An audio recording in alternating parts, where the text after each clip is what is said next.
Welcome to Arts Talk TV. We're putting a spotlight on creativity.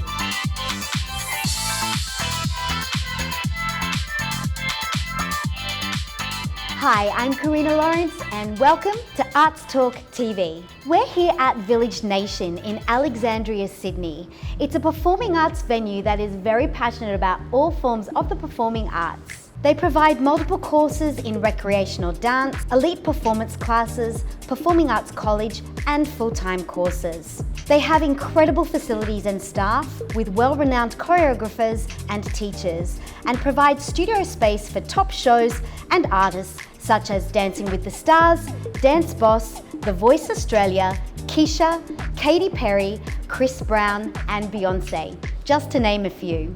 Next up on our show, get ready to be blown away with words of wisdom, passion, and success as we introduce to you Australia's leading producer, choreographer, and creative director.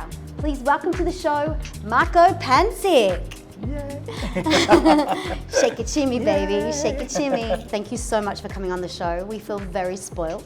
Oh, it's a pleasure. I've loved watching what you're doing, and I've watched all previous episodes, and I just think this is so special to be part of. So thank you for having me. Thank you. In 2008, I think yes. it was, with So You're Thinking Dance, Yes. season 1, where you were a top 10. 20. Top 20? Didn't even make top 10, but that's a good thing. What's That's going a on? good Doesn't lesson. matter. Look at you now. Yeah. Hey? And then you returned in season 2, 3, and 4 as Yes. a featured choreographer for the show. Yeah. Pretty cool. How did it really, I guess, help raise your profile and give you the opportunities or emerge the opportunities that are here today? From what I thought it was going to be and expect, it all flipped completely the opposite. And then as I started doing it, I realized, oh my gosh, you have to talk to camera. Like now I look quite confident talking to camera, but back then, 2008, I'm 23. I was never really taught, oh, I need to communicate and talk to people. It was more, I communicated through dance. Yeah, sure. And then to be on a show where you had to dance, then finish dancing and they go, how do you feel? And it was really quite confronting for me because the whole time I would avoid the cameras. I would do the dancing because I wanted to be known as a great dancer and just watch me dance and I'll get noticed.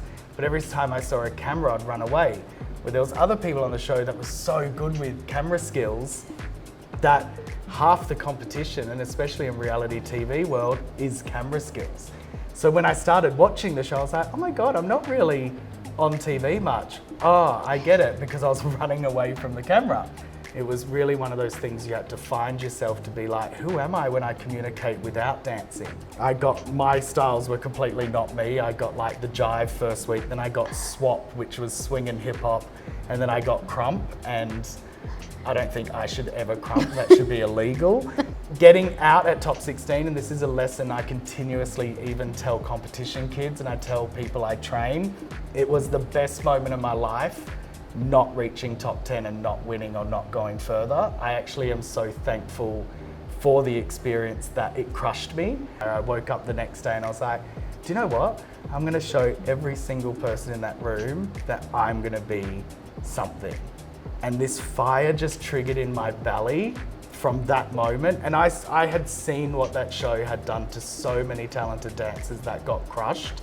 You can let something like an audition, or you can let something in your life really kick you to the curb and you choose to go, do you know what, I'm done, I give up, or you let it become the fire. How did you manage the pressure? Because were there long hours? Oh my gosh, I feel like the first So You Think, we were all running on no sleep, do this, da-da-da. It kind of makes you emotional and makes you a bit, because I'm not a very emotional person.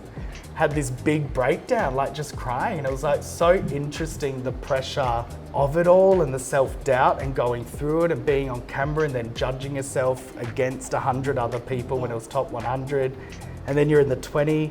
Like, it was the greatest thing for dance, but like psychologically, like it was so much to go through in that time.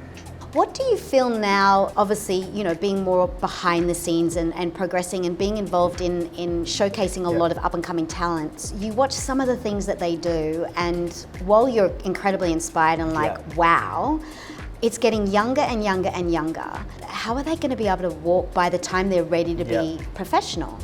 What's missing is the ballet training. What's your core doing? How are you landing? Like, there's impressive things, but you watch the landing and you're like, oh my God, at any point, that knee, that ankle. I just think it's so impressive, but we really need to go back to basics and good jazz technique. Ballet, ballet, ballet, ballet. Yeah. That's the only thing that's going to see kids be able to survive into a career. The evolution of dancers, it's like, you know, watching the human grow like this. It's like watching a dancer grow from even 20 years ago to now. It's like the art form is incredible and these kids are incredible, but it's how do we sustain it? How do we keep it safe? How do we keep teachers accountable? Everyone's playing a part to make sure it's a safe environment and that everyone should be able to dance, and it's not just about the tricks and what you can do and how elite you are, because I really feel as well the elite kids need to understand the love of dance and not just that they're elite. I just wanted to touch base in regards to like the skill set, because you've had obviously a lot of experience in working on many TV shows with incredibly successful artists. Like my first job in TV was So You Think You Dance as a contestant. When I was on So You Think You Dance, I was friendly to everyone, the drivers, people that weren't the producers, everyone on the floor. And something I was probably not aware of is that when people work in TV, they all move up. Luckily, I was friendly and made some great friends with publicists and the media team and that I still to this day have a relationship with in the TV world. Having relationships and communicating led me into a career essentially, because I made effort with people and wanted to be there, and I was enthusiastic, and everyone that I kind of admired what they did, this TV world, when I walked in I was like, oh my God, I didn't even think as a dancer TV was the thing that I wanted to be kind of involved in.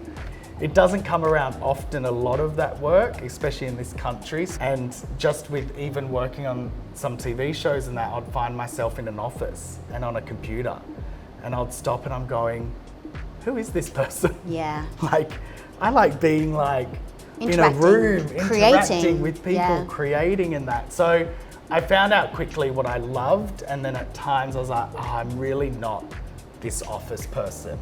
Did you find too, with like when you were choreographing on some of those shows, you had to do it under their box or, you know, marketing and certain restrictions from that point of view? Even on So You Think and many shows, you know, it's not sometimes what you purely want to do. There's kind of a box that needs to be ticked and then you have to work towards that. And as a choreographer, it's sometimes not fulfilling. In Perth, tell us about your training, because I believe you were trained with Alison Cottrell.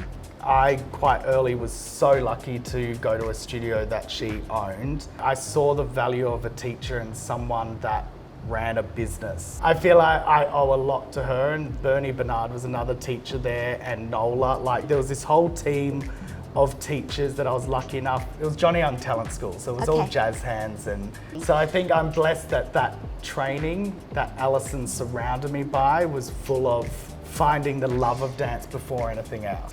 So what got you into dance initially? Michael Jackson. Really? You just loved? And no one, like my dad's a Boilermaker, my mum worked in a bank. No one in the village of Croatia was a professional dancer in a musical. Like that whole Thriller era, I would hear the music, my mum would just be, I was in the lounge room. Until the age, probably 13, 14, I didn't own or listen to any other artist besides Michael Jackson. So I think that was the love of it. You've worked with basically the finest recording artists, including Ricky Martin, Kylie Minogue, Jason Derulo, Jessica Mauboy, Little Minx, Robin, Danny Minogue, Will.i.am, Jerry Holloway, Vera Blue, DJ Havana Brown, Kelly Rowland, Ricky Lee Shepherd, Sam Sparrow, Kate Miller, Delta Goodrum, Electric Fields, Demi, Tanya Doko, Ella Hopper, Winton Gordon, Jessica Sutton, Olivia Newton-John, Seal, Joel Madden, Rudimental, Natalie Bathingway, Jade McRae, Jin Wigmore, Peking Duck, Short Stack, The Collective, Ellen Levon, Samantha Jade, Rick Price, Daryl Braithwaite, Ali Simpson, Chanel, Anthony Kalia, Prinny, DeVito, Mark Vincent, Jack Vidgen, Casey Donovan, Vanessa Amorosi, David Campbell, Justice Crew and Polini, just to name a few. How does that make you feel?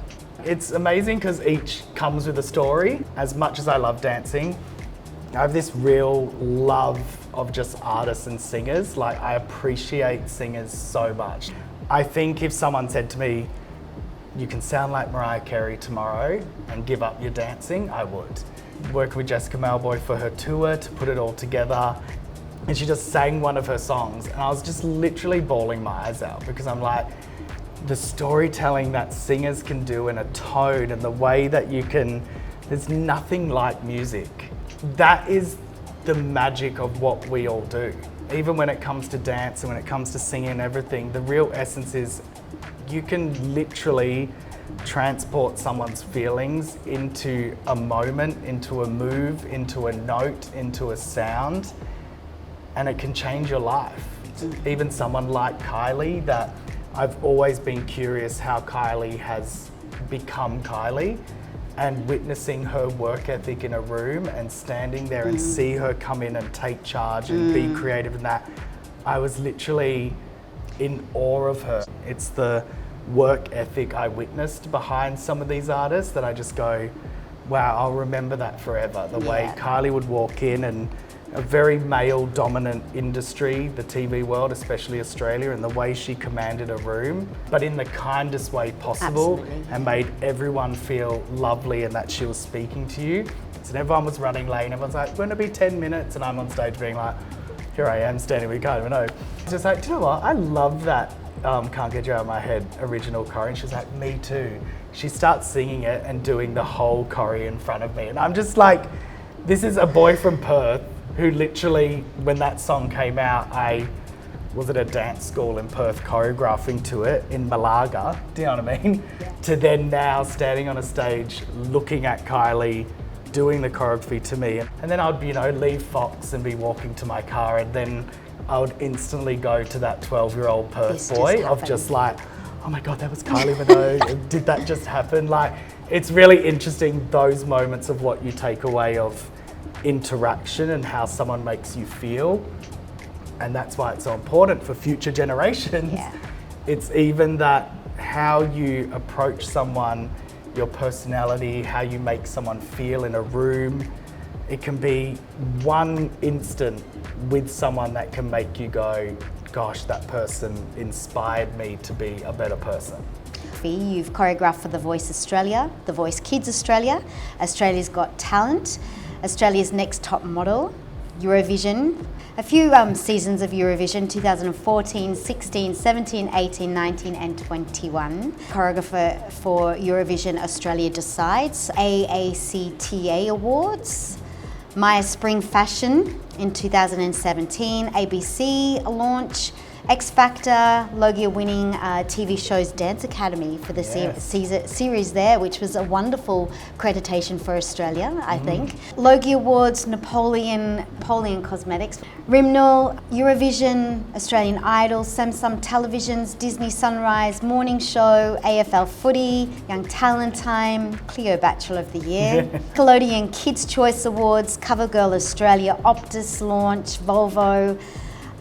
You've done so much. Give Me 5 for Kids in Tasmania, Sony Music. I mean, you've always had an abundance of incredible energy. My drive is strong. Like, I do put a lot on my plate that I think credit to the people I surround myself with. I have an amazing husband, Peter, who, like, not being a dancer, coming from interior design world, so still creative, but keeps everything in check. Like, people freak out at my schedule being like, you've got like Dreamer live at ADF in 8 days and we haven't had everyone in the same room, we haven't put together, it's an hour show. And I go, since TV world and being in that whole system, nothing can go wrong. Everything can be fixed in one day. I'm a very big believer in writing to-do lists, like old school, like handwriting it, crossing it out. Focus on what's the priority and then tick it off as along. But it's also being surrounded by people that make you want to continue to work. From the dream starting 5 years ago to playing in theatres that have led us to now going the State Theatre.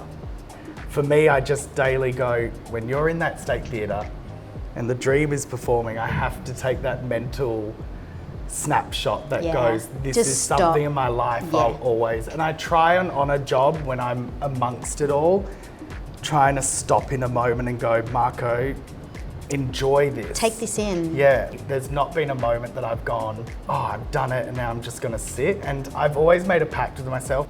The day I wake up and I don't want to be doing what I'm doing, we all reach, I think every creative reaches a point where it's like, I can't give any more. I want to be aware of that day because I love doing what I currently am still so in love with dance and what I'm doing that the day I don't love it. And that's okay. But this is good things to talk about in the industry because I feel sometimes it's like you're forced to keep going. Where it's like I try and encourage people that's like, no, you just move on to other things. There's so much opportunity in so many fields of the arts that it doesn't matter what we do, even though majority of me at the moment is scheduling and getting in a studio and putting things together, I still feel like a dancer. The connection of dance is ultimately creative, and we are creative beings. Stay tuned for our special feature, Part 2, exclusive interview with Marko Panzic. Be sure to hit like and subscribe so you never miss an episode. So glad you could join us today on our Arts channel.